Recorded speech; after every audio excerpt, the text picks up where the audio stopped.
Good morning, Acadiana. It's Friday, March 12th, 2021, and you're listening to Local News Live, a production of AOC Community Media in partnership with the Acadiana Advocate.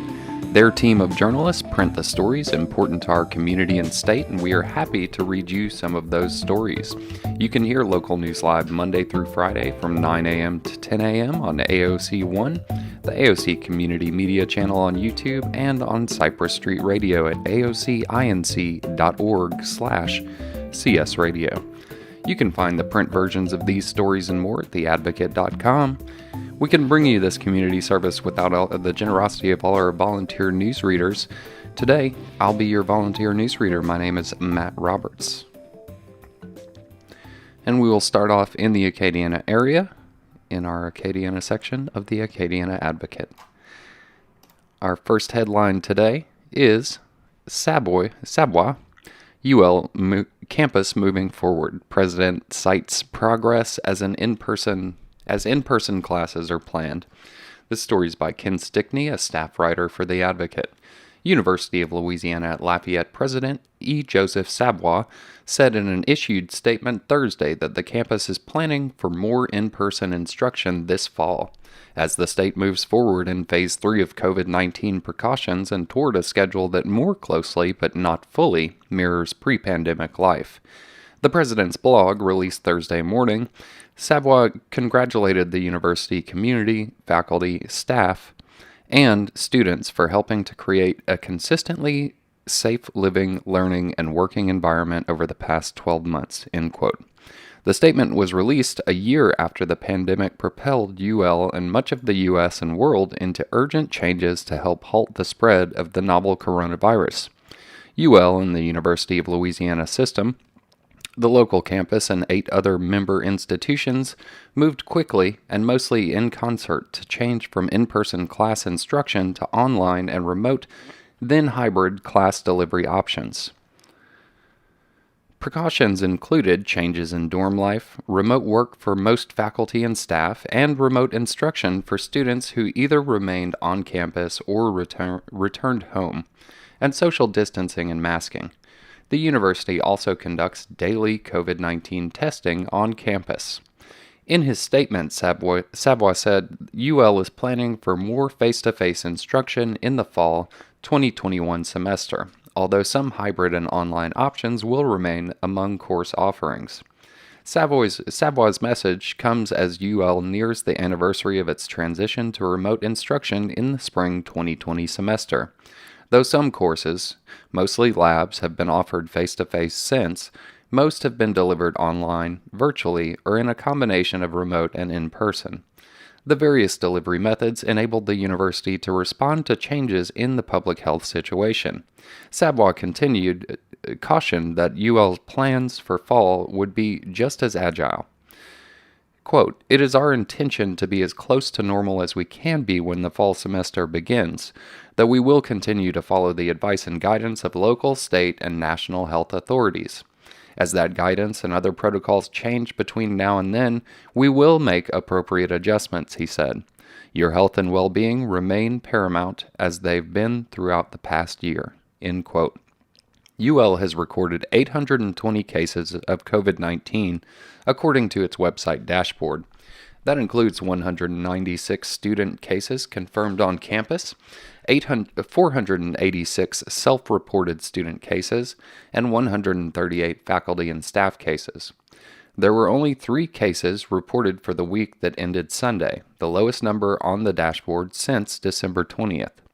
Other UL system institutions were expected to make their own announcements about how fall classes will be delivered, system spokesperson Cami Geisman said. System institutions, UL McNeese, Nichols, University of New Orleans, Southeastern Louisiana, Northwestern State, Grambling, Louisiana Tech, and the University of Louisiana at Monroe, are located in distant areas and oftentimes face different circumstances, she said. There's no overriding policy for the 9 institutions except to follow safety guidelines established by the State Centers for Disease Control and Prevention. UL continues to ask students, faculty, and staff to participate in on-campus testing and, when possible, to receive vaccinations. Your participation in both will help ensure the continued safety of your fellow students, faculty, and staff members. That in turn will solidify our confidence that we have done all we can to protect everyone who is on campus and those who return to campus in the fall, Savoy said. I know I can count on you to do so, and that makes me all the more certain that I'll be able to welcome many of you back to campus in a few short months. And I'm looking forward to that moment very much, he said. Of note, Savoy also said many employees may return to campus from remote work around the end of the spring semester. Others may remain remote workers, especially those in offices that don't support social distancing. UL doesn't anticipate significant changes in summer course instruction. Fall classes begin August 23rd.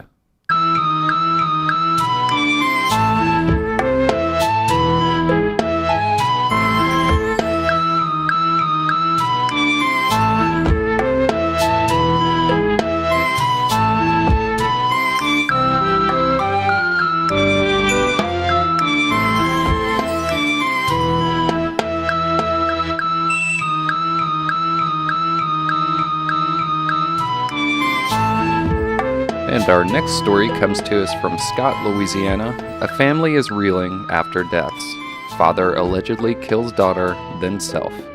This story is by Katie Gagliano, a staff writer for The Advocate. Community members and loved ones are grieving after a Scott woman was injured and her daughter killed before her husband allegedly committed suicide Tuesday morning.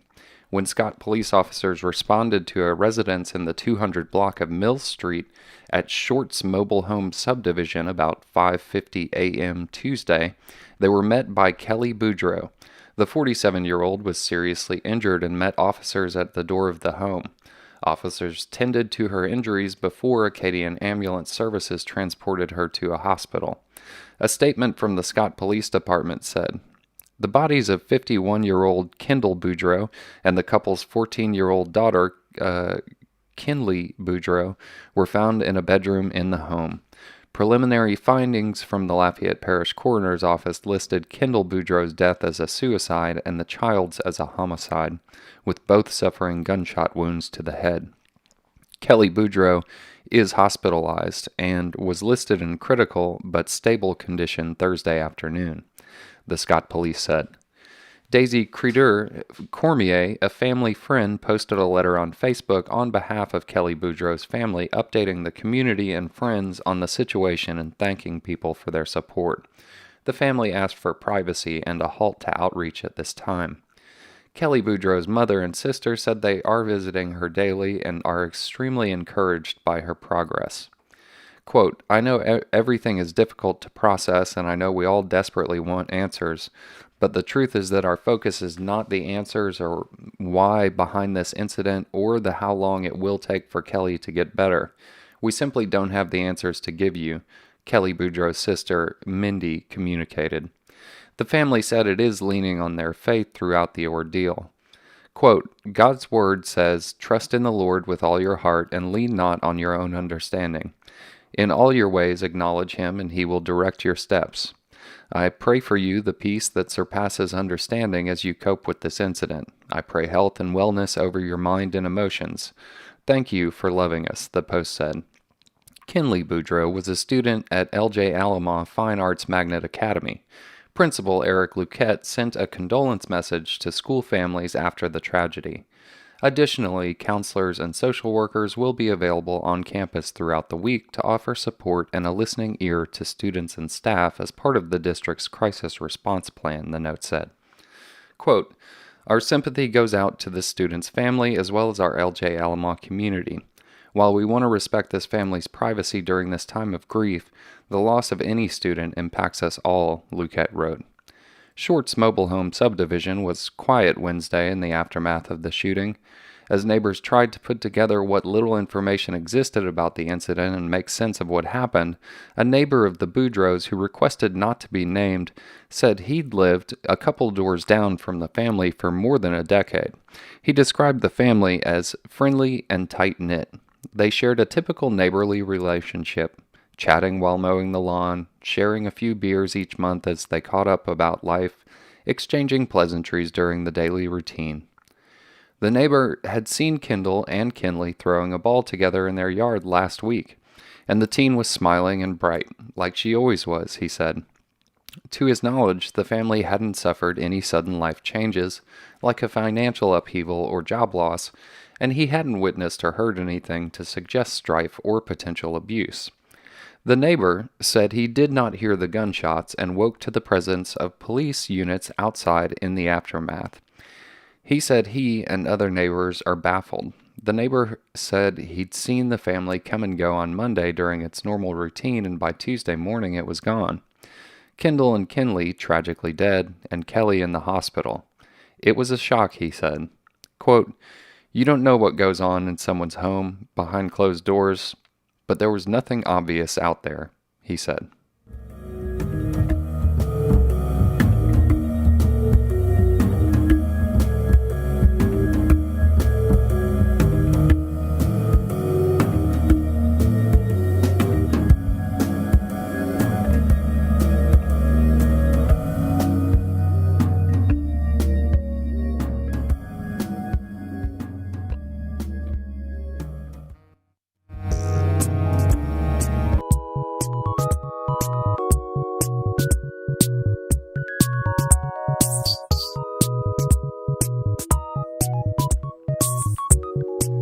And now we'll take a short break from the headlines for a small PSA break. Reach a larger audience, speak to your local community, express your uncensored opinion on our free speech platform. A few of the many reasons to join AOC. Amplify your voice on our channels. Just go to aocinc.org/submit. Need access to tools and equipment? You can go to aocinc.org/join to become a member. You can also tag us when you share your programs on social media, and we'll help amplify your message by sharing on our platforms.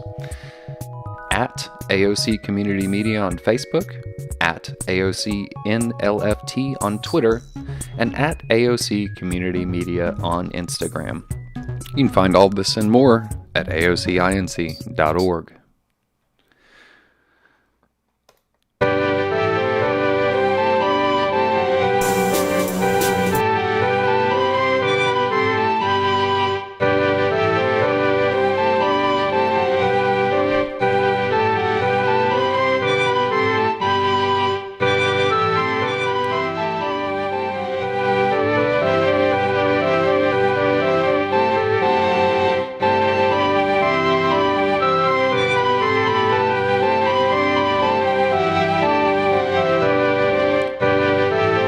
And we'll continue on with our Acadiana headlines. Up next, from the business section, Frank's International to merge with UK's Expro Oilfield Services to maintain significant operations in Lafayette.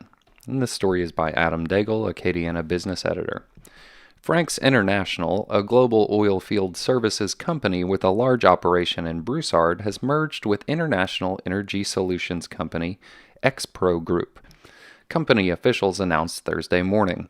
Expro is a privately held international energy services company that is based in the United Kingdom but also has a Broussard location at 610 Saint Etienne Road. The two companies merged in an all-stock transition, with Expro shareholders owning 65% of the combined company and Frank's shareholders owning the remaining. The value of the deal was not disclosed. The announcement did not address any possible reductions in staff, but it did indicate the combined company will, quote, maintain a significant operating presence in Lafayette.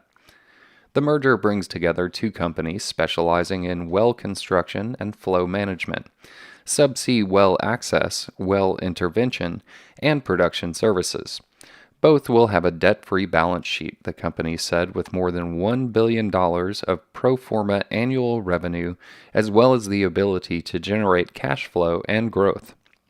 Quote, "We are confident that this transaction presents a compelling opportunity for Frank shareholders to benefit from the value creation led by returns-focused growth," said Mike Kearney, Frank's chairman, president, and CEO. The combination brings scale, improved profitability, and free cash flow, and together we will be better positioned for the industry recovery, of which we are in the early stages. We expect this combination to create career development and advancement opportunities for many of our employees as part of a more balanced, stronger combined organization. The merger of two large companies, which combined will have a presence in 50 countries over 6 continents, is also a way to advance their commitment to maximizing efficiency while lowering its carbon emissions, said Expro CEO Mike Jardon, while also attracting and retaining the top talent in the industry. The combined company remains committed to achieving a 50% reduction in carbon intensity by 2030 and net zero carbon dioxide emissions by 2050. It is also targeting $55 million in savings over the first 12 months and up to $70 million within 36 months. Quote, "We look forward to combining the strengths of our businesses and teams and building upon both companies' proud track records of providing safe, reliable, and cost-effective solutions and best-in-class service quality to ex-pros and Frank's many customers," said Jardon, who will become CEO of the combined companies while Kearney will become board chair. The deal is being investigated by a New York-based global investor rights law firm Halper Sadeh LLC to determine whether Frank's international board violated federal securities laws or breached its duties to shareholders, the firm announced. The investigation will determine if the board sought the best possible outcome for shareholders and if it disclosed all necessary information to shareholders to assess the merger. Frank's International reported $96.3 million in revenue in the fourth quarter, a 14% increase over last year, but ended the year with a $390.4 million in revenue, a drop of 32.7% from 2019. Due primarily to the coronavirus pandemic. It reported a net loss of $156.2 million in 2020, down from $235.3 million in 2019.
Up next for you, we have the Crime Blotter by the Advocate staff.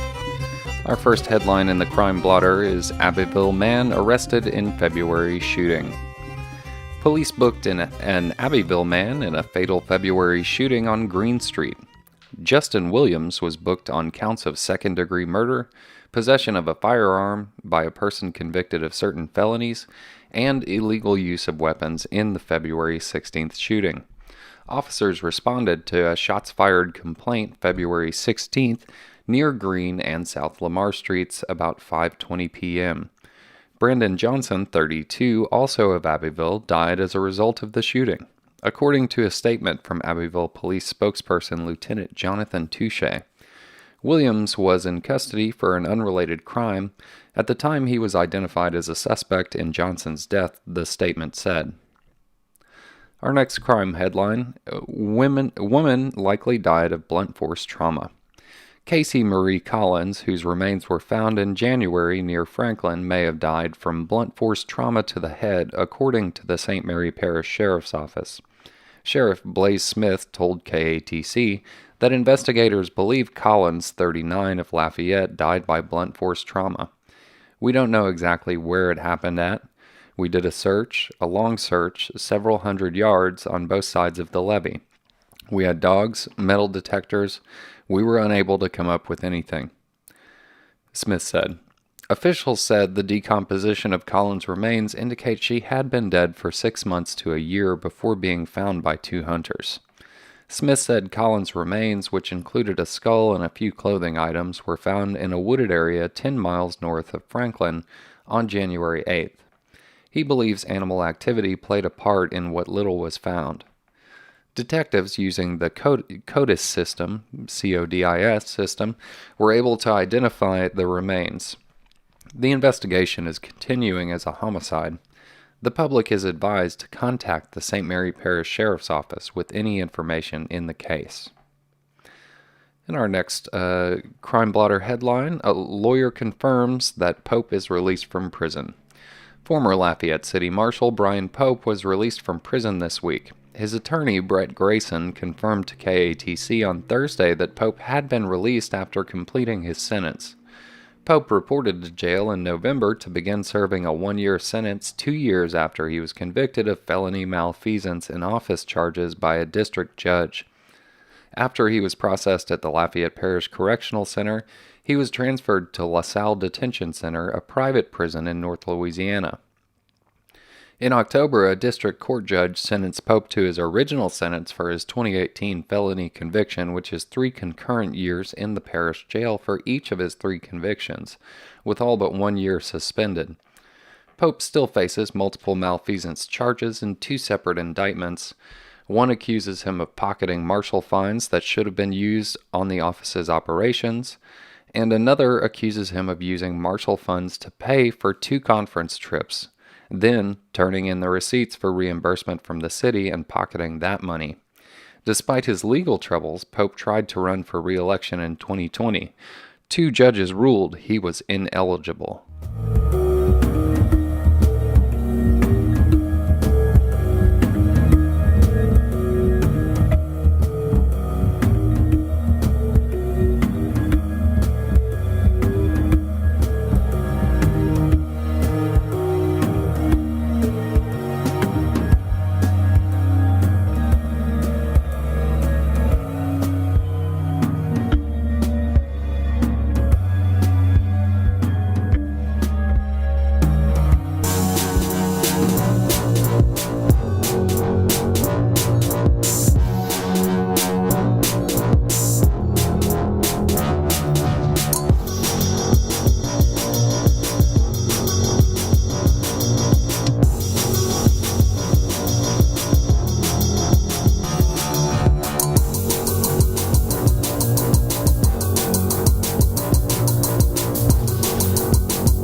We'll now step away from the headlines for a few moments to bring you Today in History, today's famous celebrity birthdays, as well as the daily horoscope, of course. Today is Friday, March 12th, the 71st day of 2021. There are 294 days left in the year. Today's highlights in history include, on March 12th, 2020, the stock market had its biggest drop since the Black Monday crash of 1987. As fears of economic fallout from the coronavirus crisis deepened, the Dow Industrials plunged more than 2,300 points, or 10%. On this date, in 1664, England's King Charles II granted an area of land on the east coast of present-day North America known as New Netherland to his brother James, the Duke of York. In 1864, Lieutenant General Ulysses S. Grant assumed command as General-in-Chief of the Union armies in the Civil War. In 1912, the Girl Scouts of the USA had its beginnings as Juliette Gordon Lowe of Savannah, Georgia, founded the first American troop of the Girl Guides. In 1933, President Franklin D. Roosevelt delivered the first of his 30 radio addresses that came to be known as fireside chats, telling Americans what was being done to deal with the nation's economic crisis. In 1947, President Harry S. Truman announced what became known as the Truman Doctrine to help Greece and Turkey resist communism. In 1980, a Chicago jury found John Wayne Gacy Jr. guilty of the murders of 33 men and boys. The next day, Gacy was sentenced to death and he was executed in May 1994. In 1994, the Church of England ordained its first women priests. In 2003, Elizabeth Smart, the 15-year-old girl who vanished from her bedroom 9 months earlier, was found alive in a Salt Lake City suburb with 2 drifters, Brian David Mitchell and Wanda Barzee. Mitchell is serving a life sentence. Barzee was released from prison in September 2018. In 2008, New York Governor Eliot Spitzer resigned 2 days after reports had surfaced that he was a client of a prostitution ring. Spitzer was succeeded as governor by fellow Democrat David Paterson. In 2009, disgraced financier Bernard Madoff pleaded guilty in New York to pulling off perhaps the biggest swindle in Wall Street history. He would be sentenced to 150 years behind bars. 10 years ago today, 15 passengers were killed when a tour bus returning from a Connecticut casino scraped along a guardrail on the outskirts of New York City, tipped on its side, and slammed into a pole that sheared it nearly end to end. Driver O'Fidel Williams was later acquitted of manslaughter and negligent homicide. 5 years ago, Ted Cruz won most of the delegates at stake in Republican county conventions in Wyoming. Marco Rubio won the GOP presidential caucuses in Washington, D.C. 1 year ago, the NCAA canceled its basketball tournaments after earlier planning to play in empty arenas.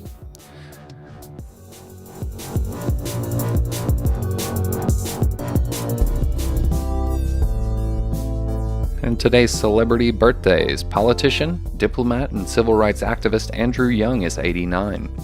Actor Barbara Feldon is 88. Former broadcast journalist Lloyd Dobbins is 85. Actor-singer Liza Minnelli is 75. Senator Mitt Romney, Republican of Utah, is 74.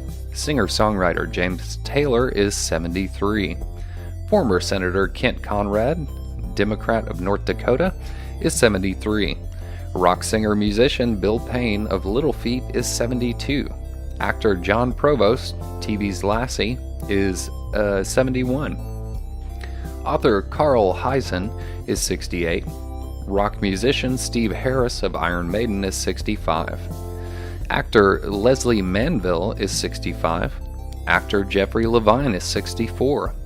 Singer Marlon Jackson of the Jackson 5 is also 64. Actor Jason Beggy is 61.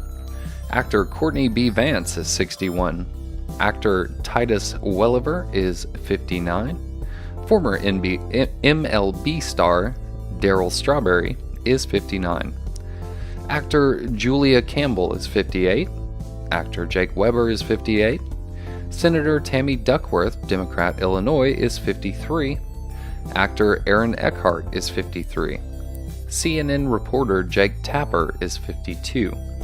Rock musician Graham Coxon is 52, and country musician Tommy Bales of Flinville Train is 48.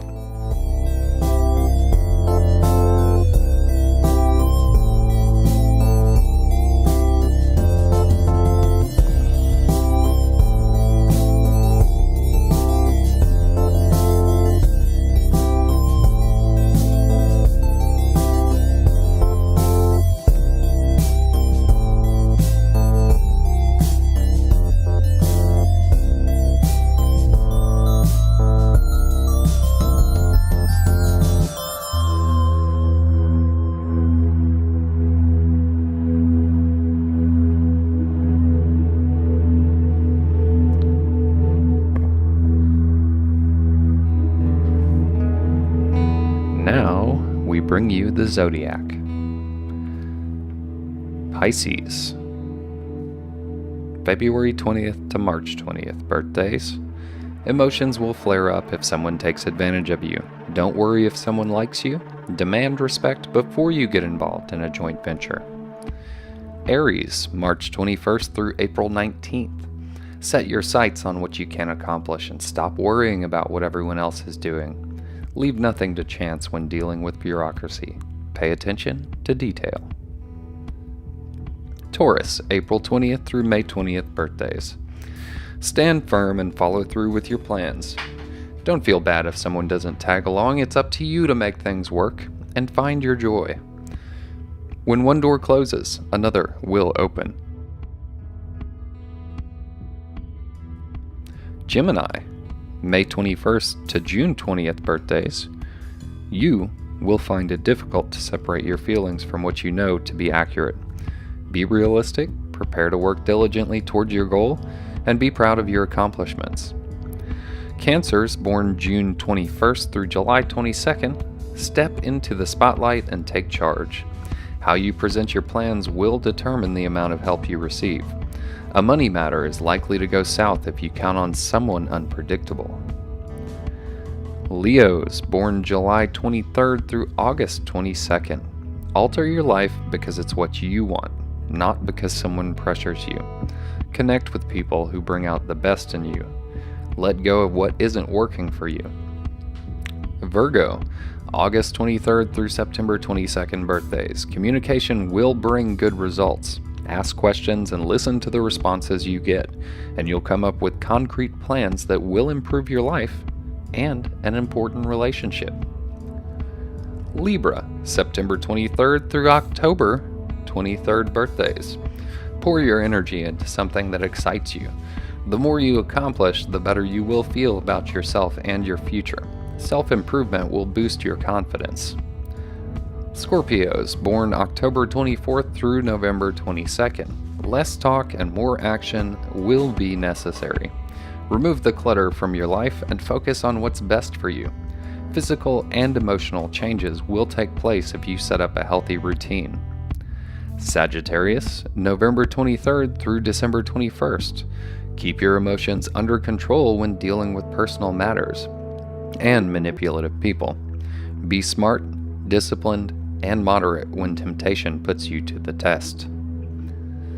Capricorns, born December 22nd to January 19th. You will gain insight into something you want to pursue.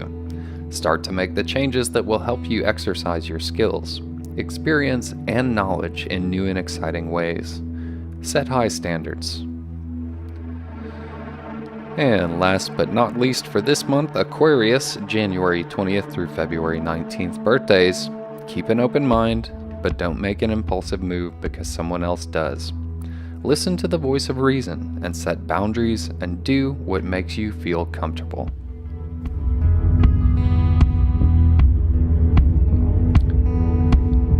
And of course, we always want to remind you that the horoscope is an entertainment feature. It's not based on scientific fact.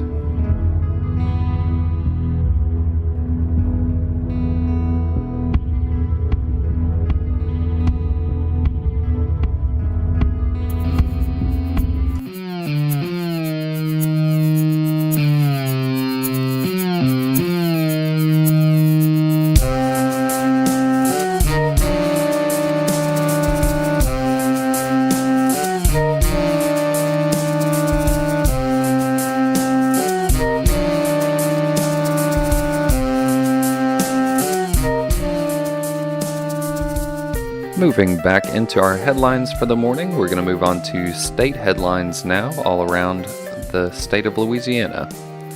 Our first headline reads, Unused Vaccines Pushed Edwards to Expand Eligibility, by Blake Patterson. Staff writer, when Governor John Bel Edwards expanded vaccine eligibility earlier this week to anyone 16 years or older with one of several broad health conditions, he cited reports from providers of a slack in demand for appointments. At Our Lady of the Lake Regional Medical Center in Baton Rouge, officials first noticed a slump in interest on March 2nd, when 124 coronavirus vaccine appointments went unfilled. That number soon grew to around 300 open slots a day. By Sunday, the hospital had 1,500 unused doses sitting on its shelves. Quote, that's when we said, we need to open up eligibility. We need to see more people in the community get vaccinated. said LaDonna Williams, Vice President of Operations at Our Lady of the Lake Physicians Group, who lauded the Edwards administration for moving so quickly on their request. Louisiana now ranks among the most open states in the U.S. when it comes to who can get the shot. Nearly 3 in 4 adults in Louisiana are estimated to meet the broad category of overweight or obese under the new rules released Tuesday, and countless others now qualify under medical conditions like cancer, high blood pressure, or are smokers. We try and find that sweet spot, and when there's a little bit of daylight in the scheduling, that's a message to us to expand, said Dr. Joe Cantor, the state health director, on Tuesday. As expected, demand for the jab soon followed. Ochsner Health System said it fielded roughly 500 requests an hour for appointments after Edwards' announcement, and at the newly opened mass vaccination sites at the Ernest N. Morial Convention Center in New Orleans, appointments previously available the morning are now filled days ahead of time. Our Lady of the Lake said its appointments as of Thursday afternoon were booked 7 days out, and its leftover doses will soon be injected in arms. Our goal is to not have any vaccines sitting on the shelf any longer than is absolutely necessary, Edwards said of his decision Tuesday. Quote, "The more people who get vaccinated and the faster this happens, the more likely we'll return to normal." Louisiana currently ranks 29th in the country for percentage of its population fully vaccinated, with 10.5% of its residents fully inoculated, according to the data from U.S. Centers for Disease Control and Prevention. Some providers said they hadn't experienced the so-called, quote, slack in appointments, but they welcome the expansion nonetheless for its part in pushing people to think about getting vaccinated sooner rather than later. Dr. Jeffrey Elder, an executive at LCMC Health Systems overseeing distribution at the Morial Center, said the expanded eligibility, quote, keeps the interest up in getting vaccinated, helping to prime the public so when supplies do expand, the demand will be there. The mass vaccination site is administering around 3,000 doses a week, but Elder said the amounts could quickly be scaled up on a moment's notice. We would do 3 times the amount we're doing right now easily without breaking a sweat if we had enough doses, Elder said. Louisiana expects to receive roughly 100,000 doses next week, a shipment on par with previous weeks. Officials anticipate substantial increase in those doses in April, but exact numbers are still unknown. The state said a small shipment of the one-shot Johnson & Johnson vaccine could come next week, though a more substantive allocation isn't expected until the end of the month. The head of Ochsner's vaccination operation, Don Peavy, said it's rare for them to end the week with unused doses. Still, she said demand had briefly slowed among teachers who were granted eligibility on February 18th. Peavy said Ochsner recently set aside 700 doses for a teacher-only event, though many were redirected elsewhere after it was clear there would be leftovers. Peavy said Ochsner is capable of administering up to 75,000 doses a week if supplies were available, and in January distributed roughly 25,000 doses over a 2-day period in order to pressure test its operations.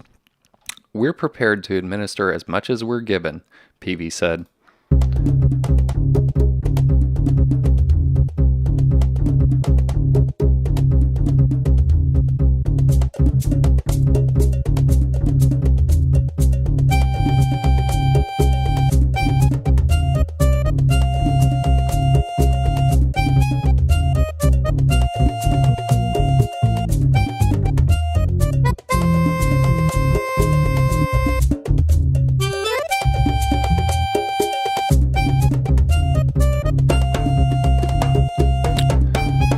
And our next state headline is one that the Advocate's been reporting on for all of this week and part of last, maybe.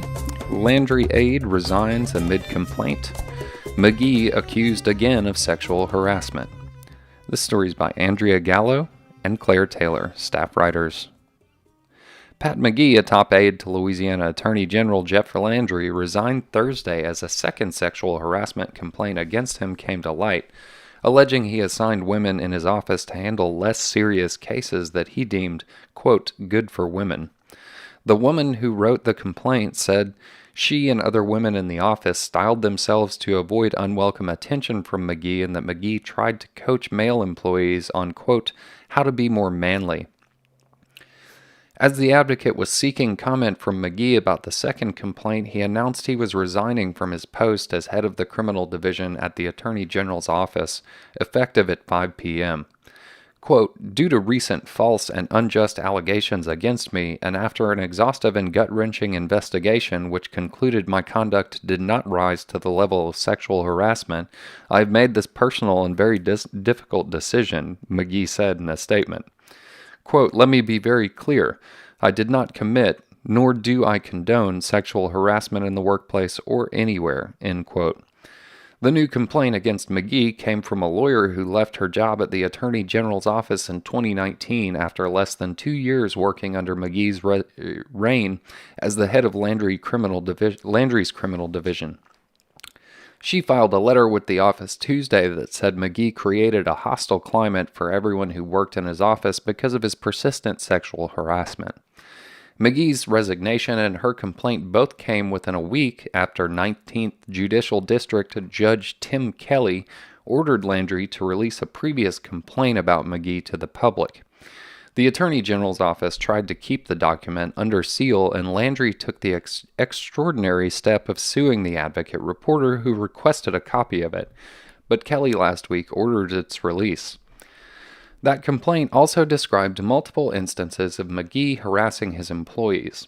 The person who wrote the first complaint said that McGee suggested that one attorney work on a case because male jurors would want to have sex with her, and that McGee declined to promote another female attorney because her good looks made him unsure if he, quote, would be able to control himself sexually, end quote. That initial complaint prompted the Attorney General's office to hire attorney Vicky Crochet at the law firm of Taylor Porter to investigate.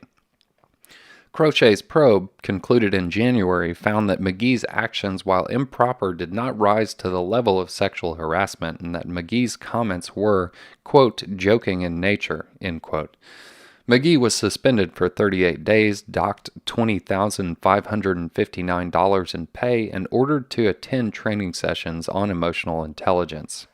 But the complaint about McGee filed this week raised new concerns about how thoroughly the original complaints were investigated, in addition to lodging several new allegations. Quote, the findings of your investigation into Director McGee appear to conclude that all of the allegations in the complaint were private one-off comments, she wrote. This could not be further from the truth. She wrote that nobody on the receiving end of the alleged inappropriate comments from McGee considered them a joke. Quote, I certainly didn't think that the comments made to me about jobs that were appropriate for women was a joke. That was confirmed to me by the types of jobs I was able to pursue, she said. The attorney shared a copy of her complaint with this newspaper on the condition that her name not be published. The advocate, which generally does not publish the names of potential victims and witnesses without their consent, agreed. The attorney who wrote the new complaint said she had also witnessed multiple accounts described in the initial complaint. She said the Attorney General's office on Wednesday confirmed that it had received the new complaint and promised the information in it would be reviewed. She provided a copy of that email to the advocate. After months of staying quiet about the allegations against him, McGee defended himself on Thursday. McGee said it had been an honor to be the first black man to serve as director of the Attorney General's Criminal Division. A former assistant district attorney for the 15th Judicial Court in Lafayette under longtime former district attorney Mike Harson, McGee has also served as a litigation attorney and served in the Louisiana National Guard. Quote, throughout my entire career, he wrote, my prosecutorial philosophy has been to lead with compassion when appropriate and be aggressive in dispensing justice to those responsible when necessary. A spokesperson for the Attorney General did not return messages on Thursday. The attorney wrote in her complaint that before McGee became the director of the office's Department of Justice, the previous director, Brandon Freeman, had encouraged younger prosecutors to get experience in a variety of cases. That changed, she wrote, once McGee took over. She said that McGee found tasks like writing briefs and researching cases to be inferior to trial work, and that McGee farmed those tasks out to women in the office, calling the work, quote, good for females. She said that McGee did not learn her name for months, instead calling her, quote, a chick. She described McGee having, quote, as having an odd fascination with the differences between males and females and their ability to perform certain tasks. She said he often asked women to handle cases like traffic tickets, while men were often assigned to handle more serious crimes. Quote, I felt like my wings were clipped, so to speak, she said. I was very limited in what I was going to be able to experience and learn to move up in the office. She submitted a resignation letter in 2018, and when she told McGee about the type of work she would be doing at her new job, she said McGee told her that the job duties were, quote, suitable for females. But she ended up deciding to stay at the Attorney General's office job because several coworkers told her they thought McGee would leave his position once Landry started his second term in office. McGee, however, stayed, and she said the climate grew worse. At a post-work happy hour, she wrote that McGee put his hand on my leg in an overly familiar manner. She reported it to a supervisor who encouraged her to go to Human Resources.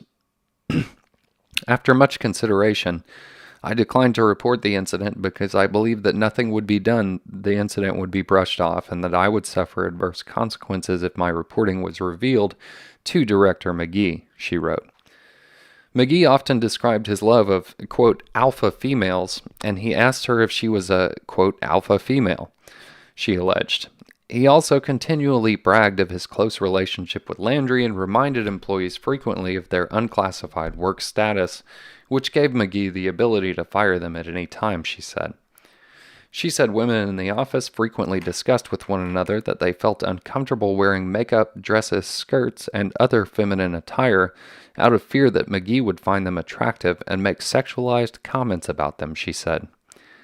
She wrote that she was uncomfortable enough around McGee that when she booked a hotel room in Monroe for a case she was working on there and then found out that McGee had booked a room at the same hotel, she changed the timing of her arrival to ensure she would not run into him in the lobby. This is the course of action that I chose in order to avoid an awkward and likely inappropriate encounter, and I made the drive to Monroe from Baton Rouge late at night, she wrote in her complaint. These types of conversations, concerns, and fears are not normal or acceptable in a workplace.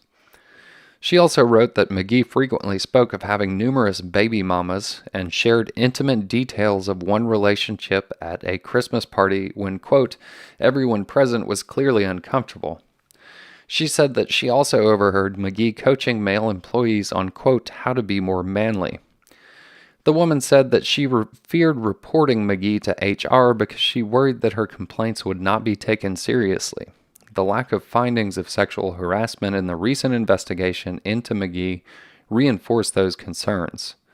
She noted that sexual harassment can be more than a quid pro quo. It can also be the creation of a hostile work environment. She encouraged the Attorney General's office to commission a new investigation and to interview all current and former employees of McGee. Of the Taylor Porter probe, she wrote, quote, it's obvious that the investigation was not thorough and that little to no effort was made to contact current or former employees to verify the allegations or share additional experiences or concerns. She concluded by saying she wasn't motivated by any specific ill will toward McGee, but added that his behavior was harming to the office and those who worked there. Quote, I have no personal vendetta or hatred towards Director McGee, and I sincerely hope that his emotional intelligence trainings will be effective, she wrote. However, as the victim of a toxic and hostile work environment, I can only have sympathy for those who still suffer under his directorship.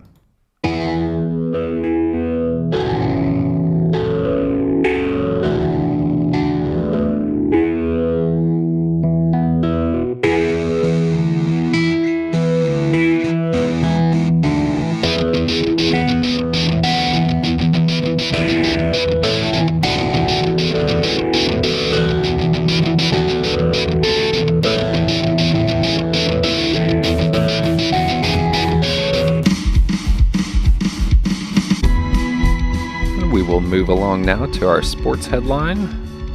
Cajuns hit the road hoping to reverse course. The story is brought to us by Kevin Foote, a staff writer. Suddenly, it's 3 frustrating losses in the last 5 games. Now for the UL Ragin' Cajuns, and the competition doesn't get any easier anytime soon. 2 days after falling to Mississippi State, Coach Matt Degg's squad stays in the Magnolia State to begin a 3-game series at 6 p.m. Friday against Southern Mississippi at Pete Taylor Park in Hattiesburg. I look at this as a week of opportunity, Degg said. There will be ups and downs. That was certainly the case in Wednesday's loss at Mississippi State, when the Cajuns 9-5 largely got good pitching with only 2 earned runs, but lost 4-0 despite out-hitting the Bulldogs 7-4. Likewise, the Golden Eagles lost to Mississippi State as well, 4-1, and bring a 6-5 mark into this weekend's series. As expected, UL's weekend rotation begins with freshman Hayden Dirk, 2-0, 2.16 ERA, followed by Spencer Arigati, 2-0, and a .59 ERA, and Carter Robinson, 1-0, with a 2.6 ERA. What I love about him most is he wants the ball, and it's basically a, quote, "I'll see you after the game" mentality, Degg said of Dirk. He wants to be out there. What I really enjoy about him is there are no limits with him. He loves to compete, and he's unafraid of failure. He's still got a lot of room to improve. We've got to get better command of a couple of pitches, and we've got to get off to a better start. I sure do like the way he settles in, though. When he settles in, it's pretty good. The Eagles are expected to counter with a trio of right-handers as well: Hunter Stanley, Walker Powell, and Ben Etheridge. Offensively, the Eagles are off to a rough start at the plate, hitting only a .201 with 49 runs scored, 22 doubles, 1 triple, 12 homers, and 1 stolen base in their first 11 games. By comparison, the Cajuns are hitting .253 with 65 runs scored, 26 doubles, 4 triples, 11 homers, and 26 stolen bases in 14 games. In addition to the staff pitching well again in Wednesday's loss, the best news for the Cajuns is the return of catcher Drake Osborne, who doubled in his return from a shoulder injury. Quote, "You can't understate his value on the week," Degg said of Osborne. "He's a big piece to what we're doing and what we're going to do." The weekend in Hattiesburg could play a big role in Degg solving the puzzle that's been the infield thus far. While first base has been a revolving door as well, the picture at second, a shortstop, and third is also muddy.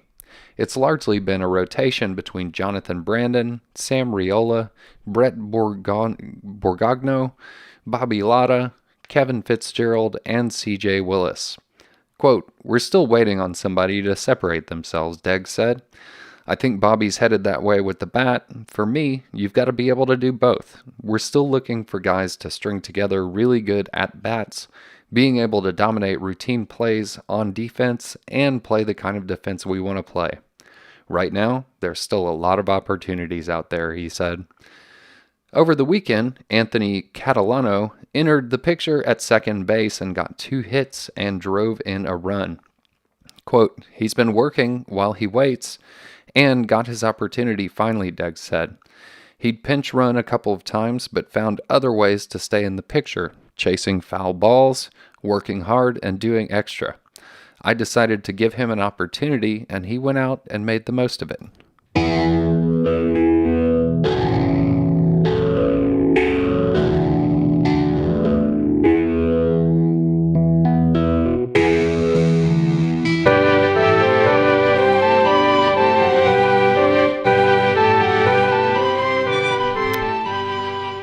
And we'll announce the funerals happening in the Acadiana area today. Verna Beerb.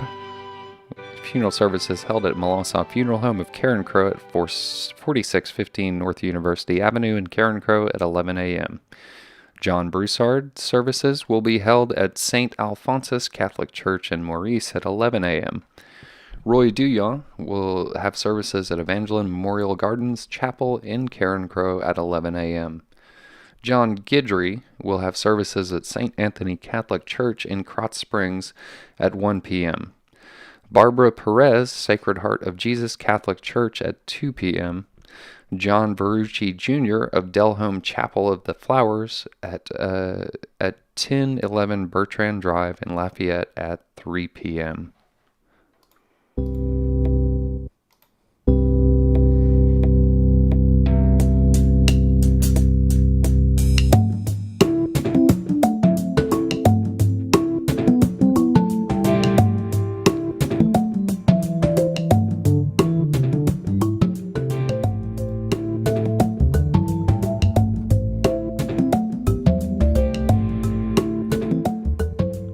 Thank you for tuning in to Local News Live for March 12th, 2021. I've been your reader, Matt Roberts.